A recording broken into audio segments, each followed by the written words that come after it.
What is going on, everyone? This is Seth from Engage Podcast. Hope you're doing good. Hope you're doing fine. I'm going to try to get these announcements down as fast as possible.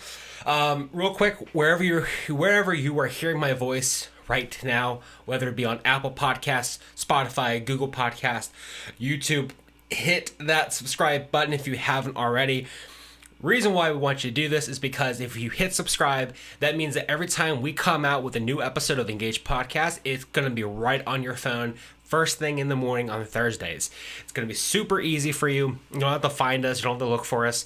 Boom, it's right there on your phone. Also, don't forget we are having our summer YouTube subscription campaign.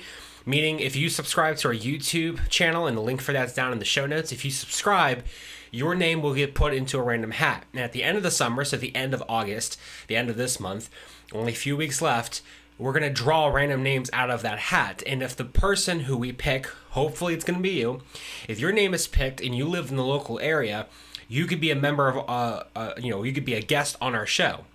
You get to share your story. Thousands of people get to hear you. I mean, it's like, dream come true, right? It's like going to Disney World. And if you don't live in the local area, me and Pastor Anthony will send you one of his favorite books completely for free with our names signed on the inside cover. So it's a win-win for you. So go to YouTube, hit subscribe, bada bing, bada boom, it's done. Also, only a few weeks left of our outside services here at Faith Presbyterian Church. I'm telling you, you got to come check it out. They're a lot of fun. Every week I keep telling you they're a lot of fun. There are a lot of fun. So come out for that every Sunday, 11 a.m. outside services here at Faith Presbyterian Church. Great time. Also, just want to give a quick shout out to everyone who lives in Washington, Virginia. The reason why I'm bringing this up is because on our main podcast page, I can see what kind of devices people use to listen to our podcast, and also geographically where all of our listeners are. And I gotta tell you, to me, it is the coolest thing ever. There's just as many people who listen to this podcast in Washington, Virginia, than listen to it in our own town of Hermitage, Pennsylvania, which I think is so cool that this podcast is so rich with content that people who don't even live in the local area are getting a lot out of it. So shout out to Washington, Virginia. It's so incredibly cool. But if you like this podcast and you get a lot out of it, the best thing you can do is share it with someone else. Share the link, share what you learned. It is the best way to get the word out. And if you like it, it's a great way to just bless other people, is to share this content. So that's really cool. Shout out. Our guest today is a great person. He was such a pleasure to have. His name is Mike Winslow. He is the coach for the Thiel football, the Wildcats. And listen, we talked about leadership. We talked about Jocko Willick. We talked about Jordan Peterson. It was such a great time. And you guys are in for another fantastic episode. We got to have him back. So give it up for our friend, Mike Winslow.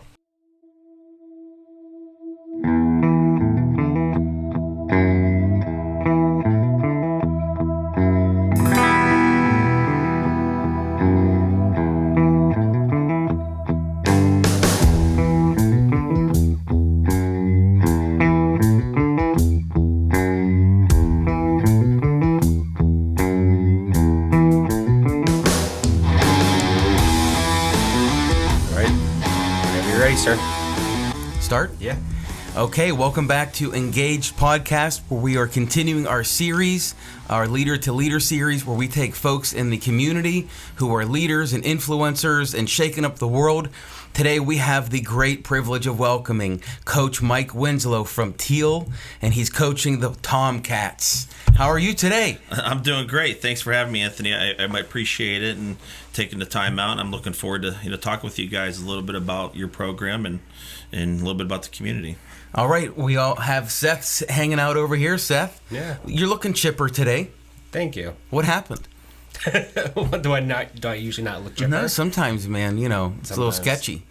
I was just really lack of sleep, to be honest. I guess I don't know. I was up late last night doing schoolwork, and It was like one of those deals where I only got like 3 hours of sleep, so I was just like, I'm up. Might as well get going. Okay. So, I guess that's my secret to looking chipper is lack of sleep. just don't ever sleep. Okay. You're always awake. If there was a way for me not to sleep, I would totally do it. Really? Yeah, because like you could get so much more stuff done if you didn't have to sleep. That's what people say. Either the day runs you or you run the day. All right, Coach. Can I call you Coach? Absolutely. That's what most people call me, is Coach. I like that. All right, Coach. So before we get into it, you walked in here with a drink in your hand. Can you tell us about that? Yeah, it is a Jocko Go. I guess it's an energy drink, and anybody knows that Jocko Willink he's wrote a couple books. One of them being Extreme Ownership. And that's the one I have right now, and it's kind of a field manual and guide to some principles of life, and the thing about Jocko is how intense he is and disciplined, and when he puts his name on something, you know you're going to get a good product, and this is something that's full of B vitamins and a little bit of caffeine, and I take one every morning, and it gives me a little get go instead of maybe a coffee, and so. I think Jocko Go is a good product, and cool. I think and a lot of my friends when they come over, they like to grab one of these on the go as well. So I think they're working just fine. Awesome. Yeah, I've seen the energy drinks before. We've had energy drinks here, Seth. Seth likes the Red Bull Blueberry. Yeah. I just usually stick to dark roast coffee. However, I agree with you. That's kind of cool that Jocko puts his name on it. Now, why is that important for somebody to actually put their name on a product? What goes in with all that? Well, I think it's going to come down to really trust and credibility. The guy has a lot of credibility as a leader, serving in the military for I think approximately 20 years, and he's run his own podcast. He's wrote a couple books, and I think having really trust in his name. And when he says he's going to do something, he's going to follow through. Yeah. And I think that's one great mark of a great leader, is having that credibility. A lot of products out there are I'm not going to say phony, but they're not. Some of these things aren't regulated. But yeah. I really think Jocko stamping his name on something. I really think it's going to be a good product, and I enjoy it. And it replaces the coffee, and like I said, when my friends come over, they're always grabbing one to go because I get them shipped to me every other week. So I think the credibility of his name means a lot, and the same thing with us. If we're going to stamp our name on something, it better have some meaning behind it or a greater purpose. Mm-hmm. Yeah, that's such a cool concept. Jesus speaks about name. He says, "Whatever you ask in my name, I will provide for you or give to you." And a lot of people take those verses out of context. They think just if I pray and ask anything, that God's going to give me that thing, like Rolls Royce, right? But it's the name that's so important. And if you go back and study what that means, the name is the lifestyle. So you're praying in the same vein of how Jesus would pray. And so when he says, if you pray anything in my name, then you're going to pray in the same character of how Jesus prayed.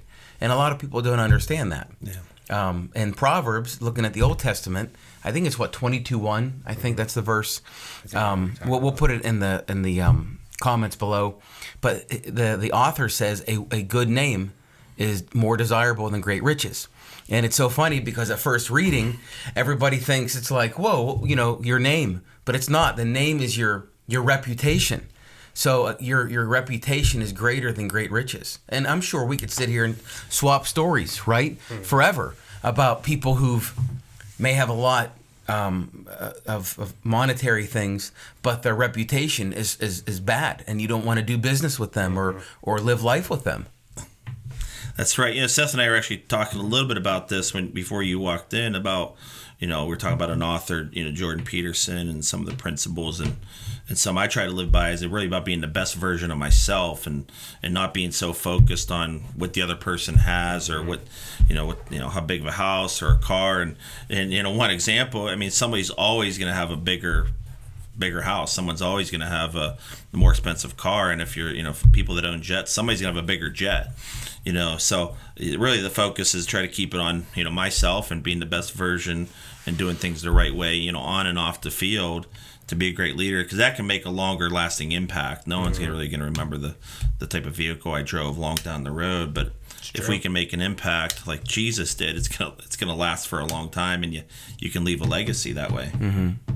So it seems like we have a lot to talk about. I know you have a really cool background with coaching and leading, but do us a favor, for those who do not know you, why don't you tell us about yourself?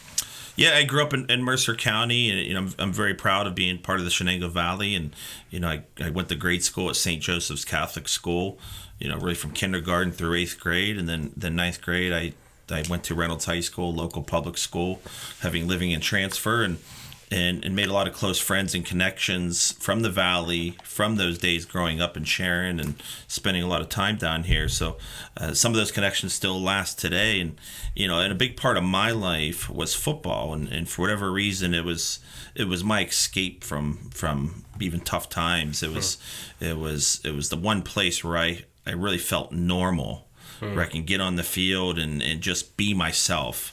And so whatever reason, I don't know why. I don't know if that was from watching. My father didn't play football. My grandfather did, but he was long past before I was even born. And, my older brothers played football, but there's something about the game I just fell in love with right away. And I loved going to practices and loved hitting and tackling and throwing the football around. And it just kind of became a huge part of me, and it lasted. Well, it's still going on today. So when you got on the field, did you have a switch? I know a lot of athletes talk about having a switch where just something overcomes them, and they get, they see red, and they just get super into whatever they're doing. Did you have that? Were you all in? Well, I'm not really sure. There's a couple different ways to answer that. I think of, I was just always excited. I remember when I got dropped off for practice, I just remember being excited just to get out there and run around.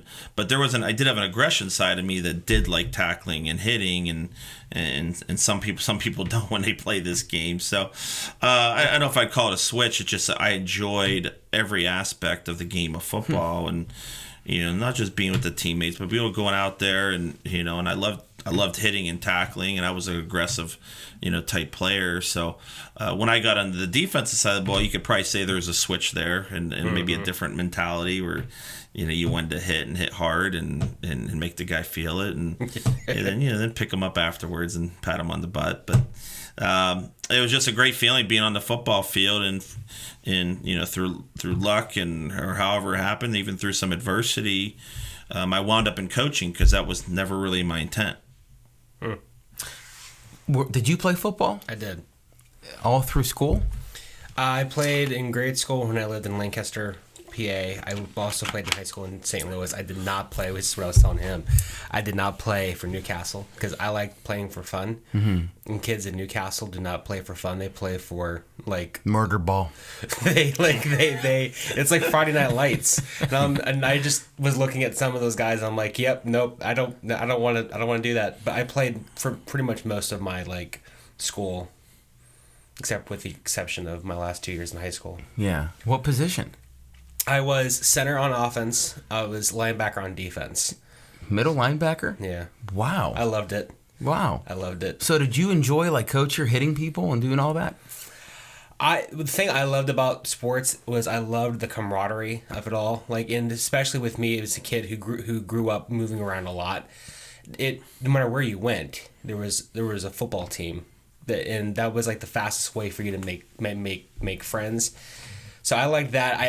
The aggressiveness sometimes took me back a bit, because especially I had one coach in Lancaster. He I don't know if he played pro or what, but he just you talk about the switch. Mm-hmm. He was that real nice gentle father guy, and then there would be a switch that he would just switch, and then he would be a drill sergeant. Right. And but it was always it was always fun. Cool. I'm just curious. Why? I don't know. Oh. You don't strike me as the football type. Yeah, I know. I love football. I also did track too. I was a discus and shot put thrower. He didn't know any of this about me. You probably told me at one point, but I didn't care, and I blocked it out. It's all right. I just blocked it out. It's all right. At least you're honest. Let's kick it back over here to Coach. So how long have you been a coach at Thiel? Well, this will be entering my second, fall. I guess I would call it, season, but our season has been canceled, which I can touch on. But this will be my 19th year of coaching. 18 at the college level, 1 at the high school level, and every year we get excited for fall, and it's just a different feeling, and the players coming back, and the coaches, and in fall, it just has a different feeling for it. But this year, as we all know, that at least a lot of the small colleges around the country have canceled or postponed football, so that we will not have fall football in 2020, and we're optimistic for a spring season in 2021, and we're trying to find the advantages in it, and this is an opportunity to grow and learn from we have a very young football team that's hungry and energetic and full of quality young leaders, but we still got to get bigger, stronger, and faster too. So this could be an opportunity for us to improve that way, because our first year we got the doors blown off on us as we're kind of growing a new program and culture.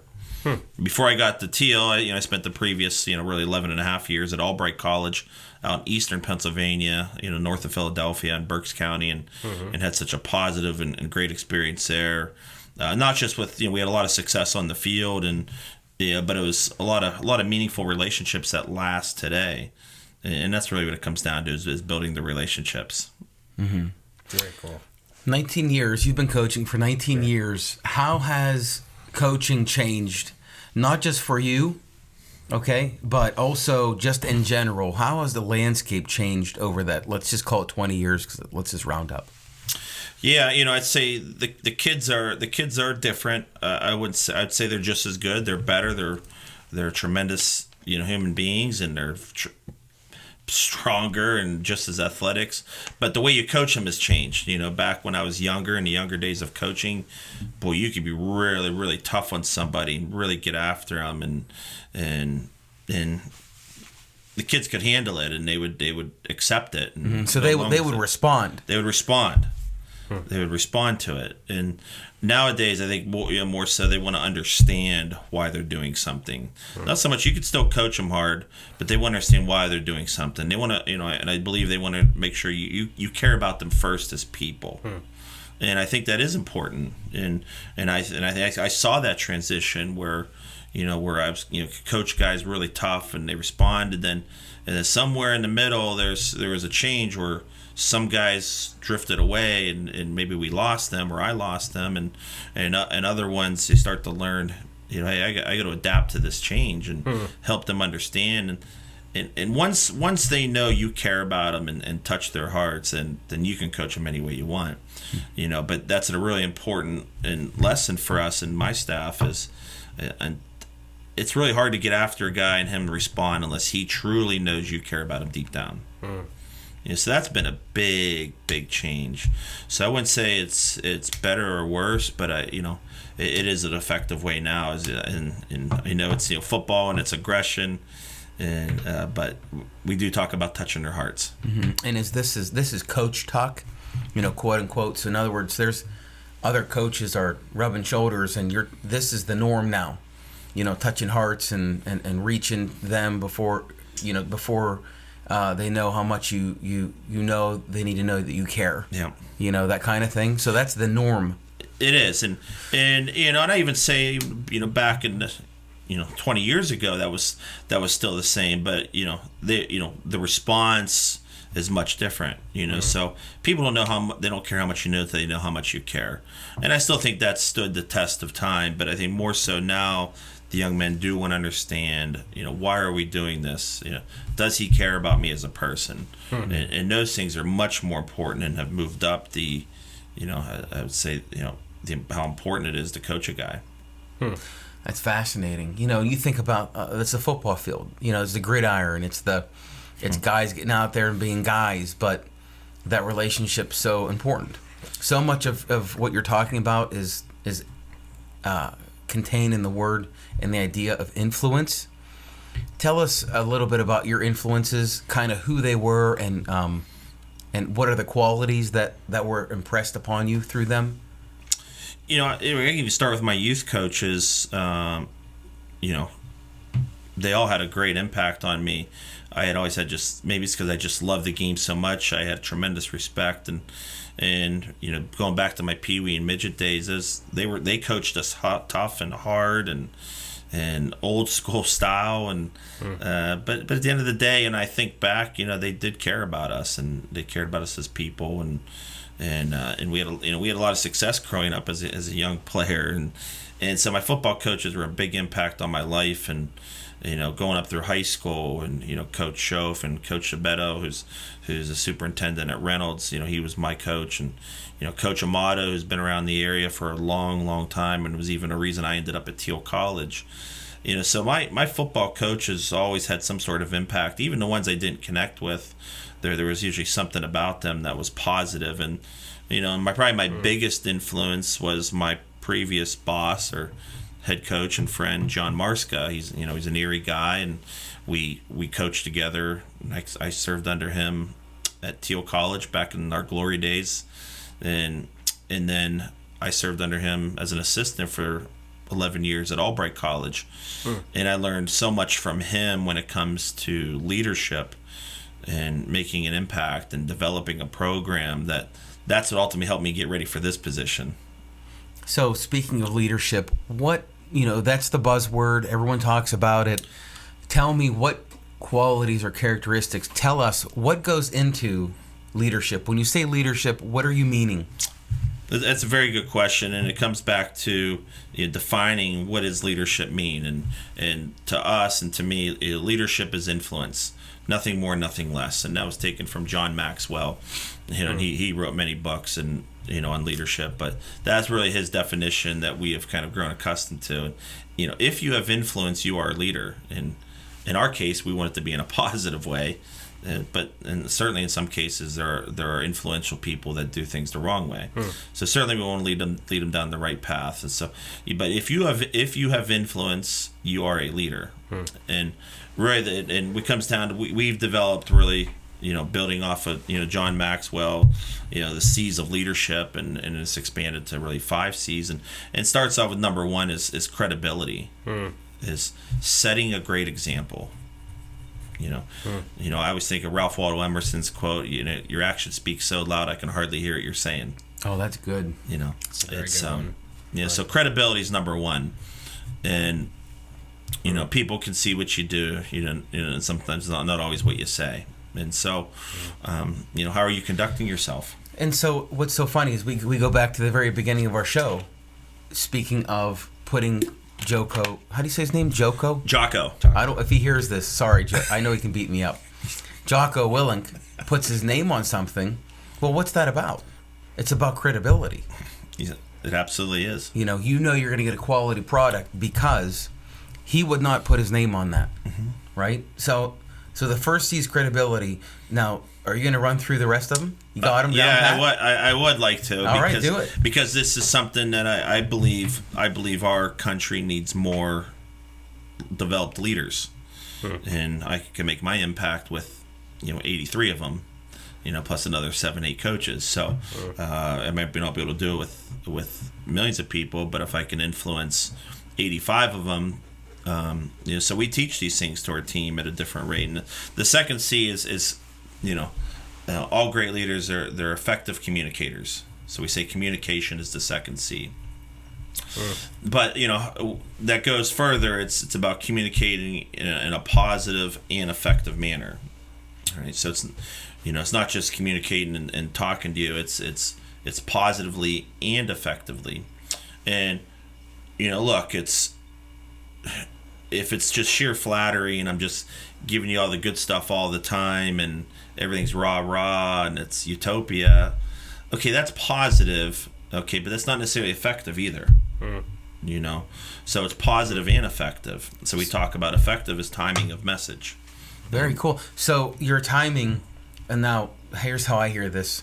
And I like it, but the Bible speaks of speaking the truth in love. So you have the love is the positive, caring, thoughtfulness, but the truth is the timing, or the truth is the, I guess, sometimes the hard truth, right? Communicating effectively. But, and tell me if you guys agree or disagree, what I have seen is that most people tend to want to do one or the other. And you can't do one or the other. You have to somehow do both. But that makes communication much more difficult and much more complex as a leader, because you want to say, sit down, right? But you're like, okay, I need to then tether that with love.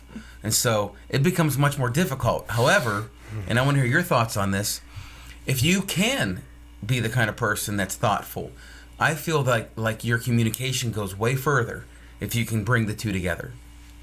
There's no question. With effectiveness, it's timing. It's right. Wrong message at the wrong time. You're gonna have disaster. And right message at the right time, you're gonna have success. Right message at the wrong time, you're gonna have resistance. So it all depends on the situation you're in. If somebody's in a dangerous situation, you might need to kind of get after them and set the tone a little bit. You might need to leave the positive part out. It's the timing of it, right? Mm-hmm. And if something dangerous is going on, the sideline, helmets are down, guys are running over there, and you might have to get after some guys. That might not be a very positive message, but the effectiveness and the timing of it is important. So that's how we view the communication aspect. It's a positive and effective communicator. It's not the guy that stands on the table and says, "Hey, look at me," and thumps his chest. Very All right, cool. I like it. So far, we got credibility, we got communication, and next, compassion, caring deeply about helping other people. And where this comes from, for us is it's really about serving others. It's a lot of times it's what we talk about, civic duty or community service, and I think true compassion isn't just giving your time to someone else, because you don't know what frame of reference or the lens they're working through. It could be for advertisement, it could be for notability, publicity, getting in the newspaper for it. True compassion is about helping others who can give you nothing in return. So that's why we feel that community service is very important, and serving our local community and doing certain things, programs that we do, because oftentimes some those people, there's really nothing. There's nothing in our reward is internal satisfaction that we help someone else. We made the community a better place. We've done things. Every year we go up to St. Paul's nursing home and do basically a prom style or dance themed. With the residents there, we take our whole team up, and they have dinner and and sit with the folks there, and to me, the first year I did it, it was like, oh, that's kind of neat, but I didn't realize the impact it made, because almost every one of those residents wrote a letter to our team, and wow. How important it was for them, and the outreach of the community afterwards was, I wouldn't say it was overwhelming, but it was very, very positive. And that really showed me how important it is for community. Helping out at the Good Shepherd Center, sometimes when they're understaffed, and so it's compassion is helping other people, and oftentimes it's especially when they can give you nothing back in return. It doesn't matter. Don't need to see it in the newspaper. Don't need a reward for it. I think when it was kind of interesting is we were talking about compassion right after the communication part. And you raised a really, really good question, which is, you need to speak the truth, but also in love. And I think when you do have compassion, and you are the kind of person where you don't really have to think about caring for or loving the other person. When it comes to those situations, you're going to be more able to speak the truth in love, because you do love the person, you do have compassion for the person. That person sees how much you care. So when it does come to a time or a moment where you have to give a hard truth, you have to be stern, you have to be tough on them, it may not be well received at first, but that person at the end of the day knows that you deeply care about them, that you wouldn't have gotten that upset if you didn't care about them. And at least for me, thinking about my own dad, who's kind of like a coach, and then just all the coaches I had in football, the ones who really got through me the most, even when they had to say something harsh, or even like you as my boss, my mentor, is anytime you've ever had to be harsh or stern with me, my immediate reaction is to kind of recoil from that. But I know that people like you and my dad have a deep care for me, and you wouldn't be doing that if you didn't care. So I think if you're trying to speak the truth in love, but you don't really have the compassion, you don't really have that care, then one, people are going to notice that you're being fake. You can't fake compassion. You can't fake that. And to me, I think personally, that's why a lot of people who want to be leaders don't succeed, is because they're trying to force it rather than just let it. That's well said. That's an excellent point. So it's like the context of knowing, I know this person cares and loves for me, and at first I might want to punch them in the face, but I know that they're trying to help me. They're seeing something in me that could be even better. And so I just think it's so crazy because you and I met, Coach and I met one time before we had coffee, but it's so crazy to talk about this on the football field, because this is a natural conversation for someone like Seth and I, or if you're listening, if you're in a ministry setting, like this is our bread and butter. This is what we're going to school for. This is exactly who we are, what we're about. These are the things that we're spending time talking about. And it's amazing to hear, the head football coach talk about the importance of these things. Yeah. I mean, I'm glad. I think it's great. But it's just such a neat turn in our interview that we're talking about this. I like it. Yeah. Well, and the thing about, truth is, to build off what he said, is we talk about all the time, is that there's never a good time to tell a lie, and there's never a bad time to tell the truth. And people may not like when you're telling them the truth because it might be something harsh, but they'll respect it. I think deep down, if you're honest with people and telling them the truth, they'll respect them. Like you said, sometimes they may want to punch you, and you hope they hold back. And I haven't been punched yet. And That's good.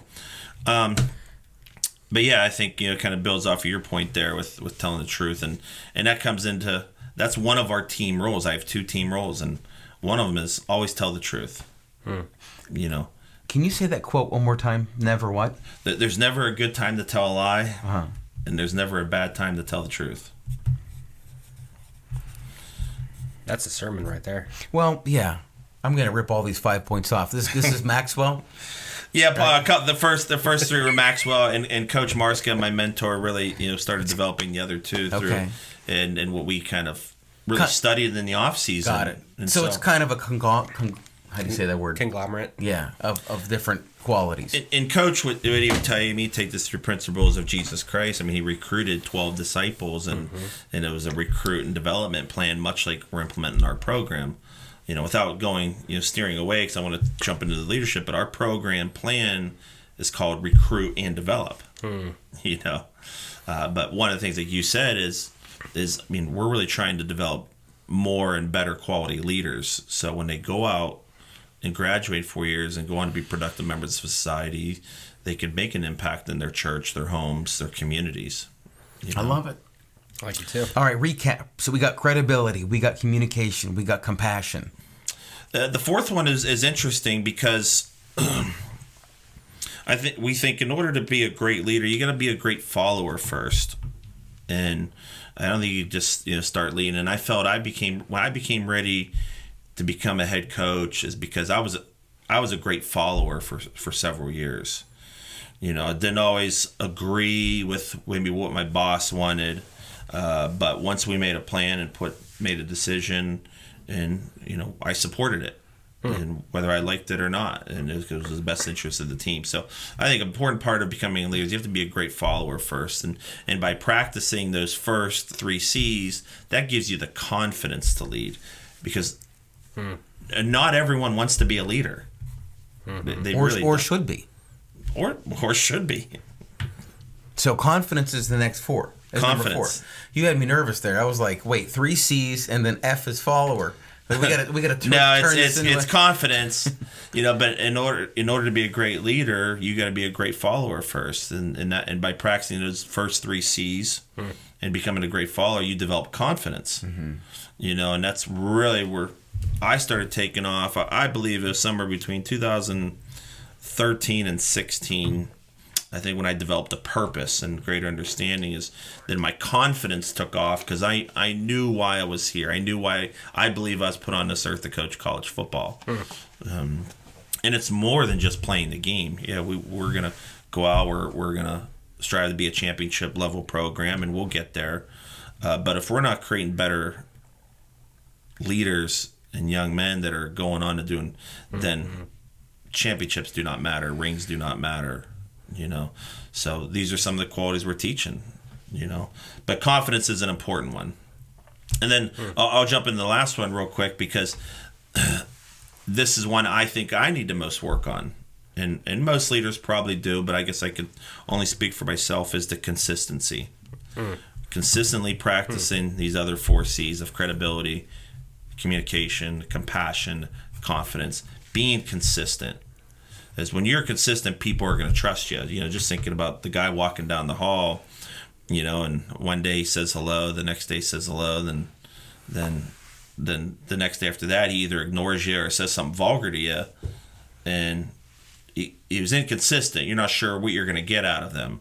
When the storm comes, how is he going to respond? And I think for me early on in my career, I didn't handle those situations very well. I was very inconsistent. Be ups and downs through the roller coasters of emotions through adversity, and I believe I've gotten a lot better in that area. Is that when the adversity strikes, I could become more consistent, be able to sit back and reflect. Just like my old boss is great at that during the biggest cases of adversity we face. He's just relaxed in his office, and I know inside he's probably feeling it, but he was consistent. So that's the 5th C. Is consistency. Here's why I think that's super critical. Because once you're out doing the first 4 over time, credibility, communication, compassion, confidence, that becomes about, over time, doing things out there. So, okay, we're going to work on compassion. Let me look what's happening out in the community. Oh, there's a great place. We're going to plug in. The team's there. We did it.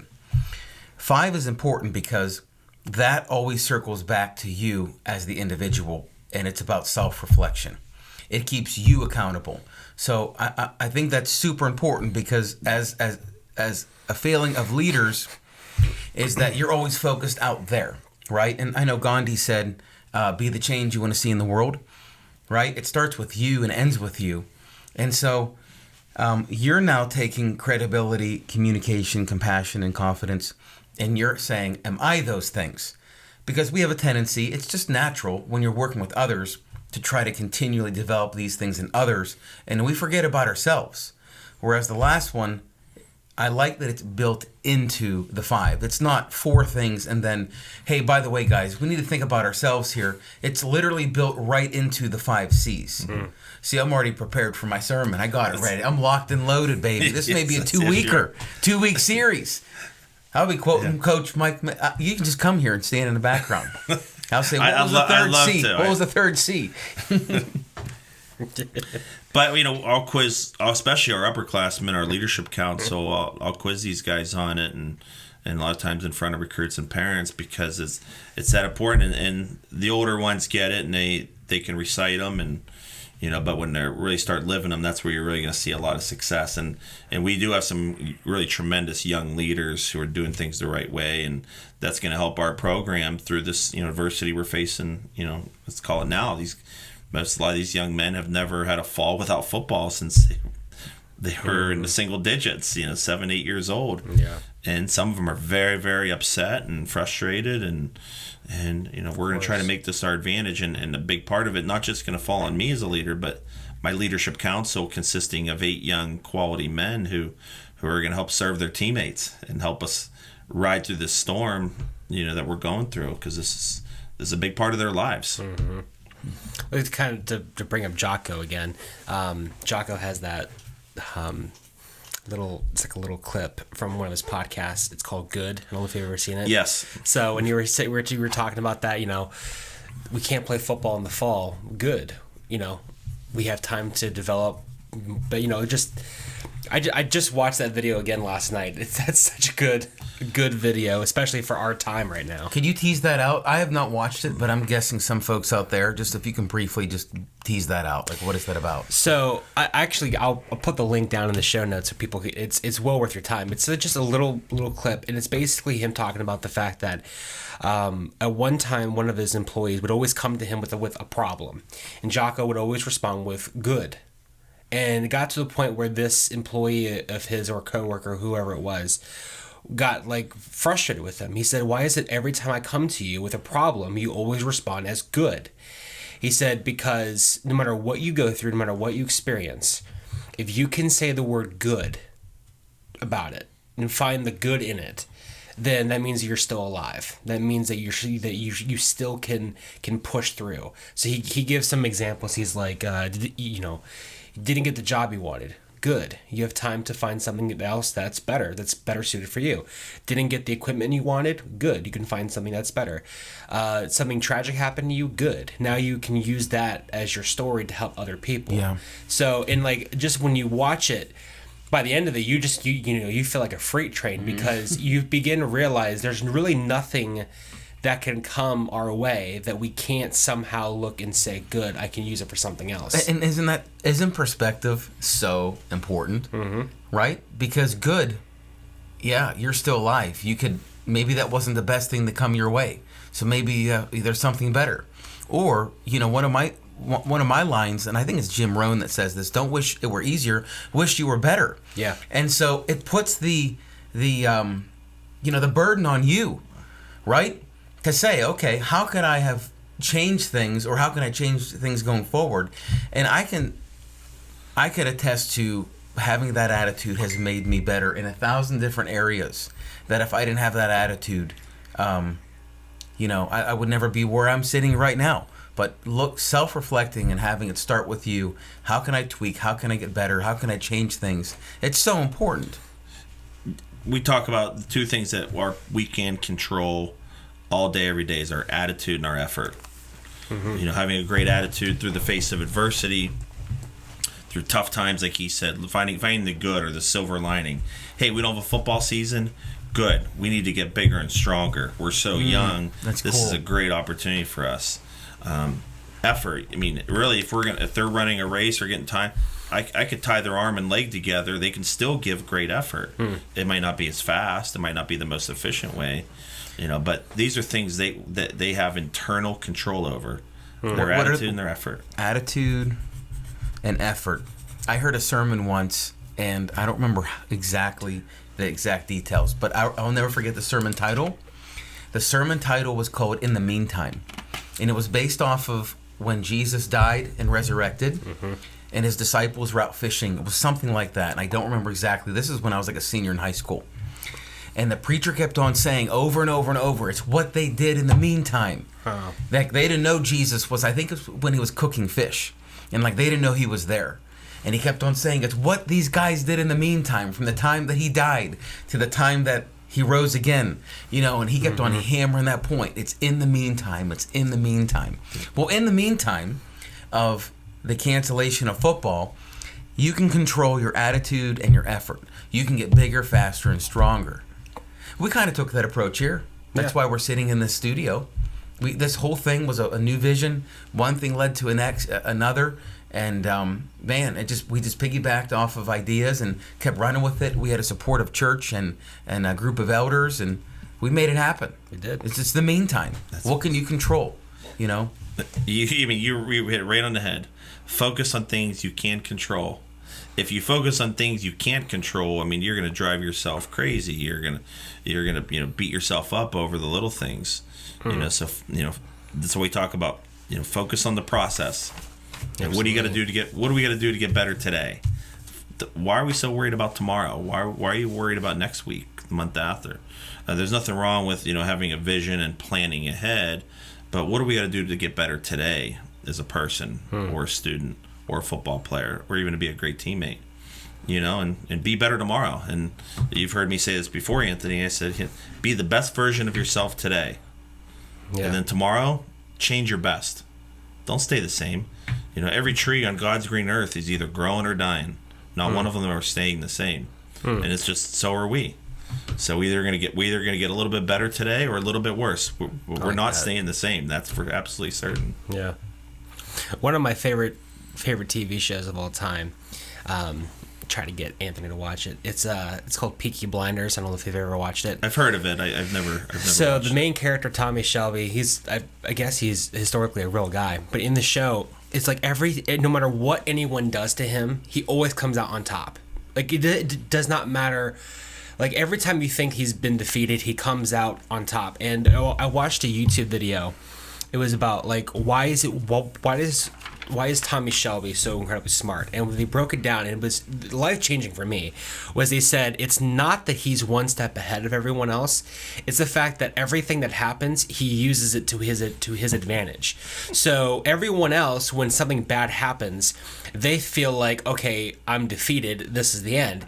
He looks at it and he says, okay, this is like a chess piece that I have now the ability to use to do whatever, whether it be a failure, whether it be a mistake, like he can use it. And that's how he always comes out on top, is because he's doing the one thing that no one else wants to do, and that is to use everything for their advantage. Now, to bring this up, I have one question, is we talk about failures. If you can tell us a time where you either tried something and failed or made a mistake that you've learned from and it has made you a better coach and a better person. There's one that comes to mind because it's a former player, and we actually speak on almost a daily basis through text message. The group chat with a number of my former players. One of my former players by the name of Matt DiGiacomo from Philadelphia was, tough, hard-nosed kid from Philly, little undersized, but just very passionate about football, very strong, and gave great effort. And I remember one of the hardest moments was he was a junior, I believe, and he got demoted.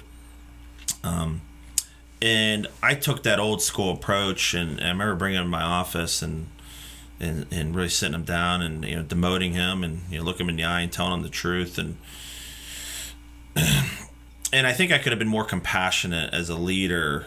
It was just, I presented it to him. Yeah, we're moving down the depth chart.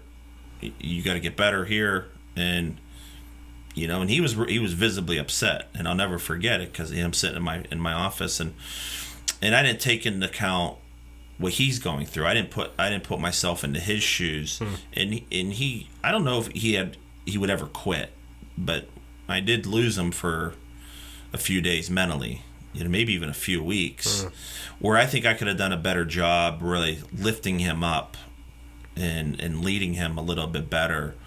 And eventually he kind of came out of this shell, and we probably had some talks further down the road and he ended up having to finish the season probably as a starter that year. I can't, it was so long ago, but he ended up becoming an all-conference player the next year, and very reliable and dependable, and just a great human being and family. And I remember in even some of my older players I was close with told me how, they even kind of got on me a little bit, and that's how close I was with them. They weren't afraid to challenge me a little bit. We almost lost him, a great player, a great kid, and it made me think right there. It's not always a one size fits all approach.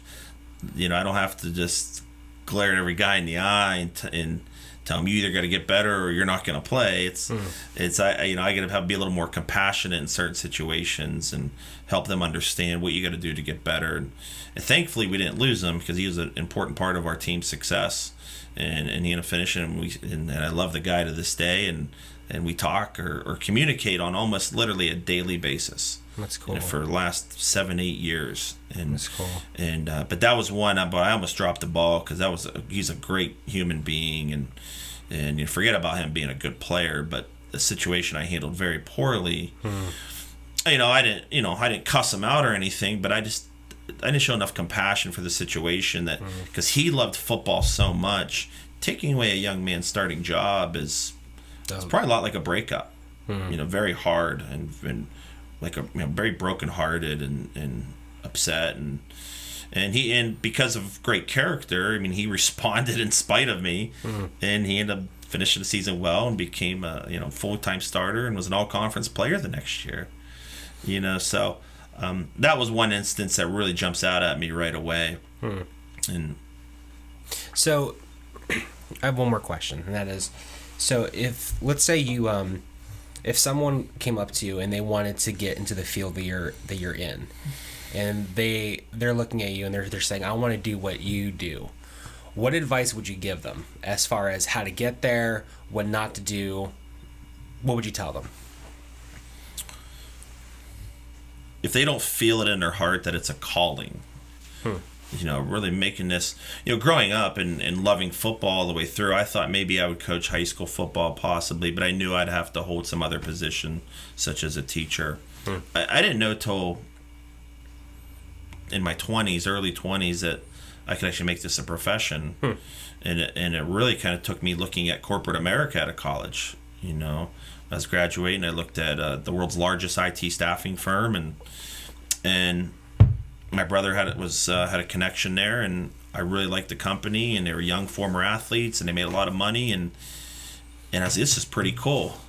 And the guy there, I can't remember his name, but I still remember him sitting next to me and saying, I said, look, I have my old head coach offered me, as long as I graduate, I can be an intern coach and coach full time for making very little money, living in a dorm room, eating cafeteria food, and the guy says to me, I'm sitting next to him, he goes, what would you do if you won the lottery? And I thought it was some trick question at 23, maybe 23, 24. I thought, what kind of question is this? And he said, it's not a trick question. He says if he won the lottery, he said he would quit his job and he would coach his son's youth soccer team and grow. And I looked at him, I said, it's easy. I would coach football.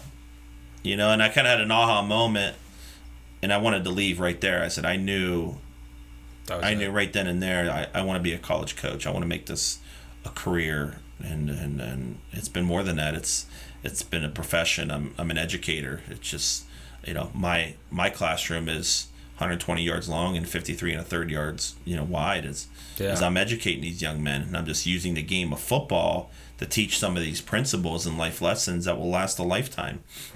So my advice would be to a young man is it's got to be a calling. It's got to be something they feel inside, because it is a lot of hours. It is very time consuming. It's very rewarding as well. But you put in massive amount of times, not just coaching during the year, but recruiting almost year around. So there's, whether it be travel involved or whatnot. So you got to have a calling that this is what you want to do for life, because those first 5-6 years are very, very tough as you start to move the ladder from intern to moving up a level or position, eventually maybe becoming a coach or a coordinator. A lot of long hours and late nights that a lot of people don't really understand about the profession.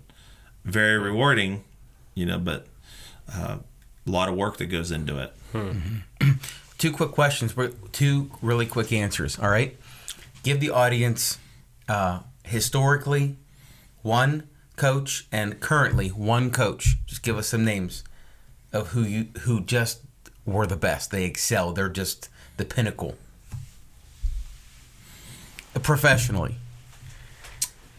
Well, everyone knows, Bill Belichick and Nick Saban seem to be on just a different level of elite, and they found a way to do it on a consistent basis, and they've created a culture and environment that just breeds success, and so those are two that really just jump out, I think, in everyone's mind. And currently, now who's historically?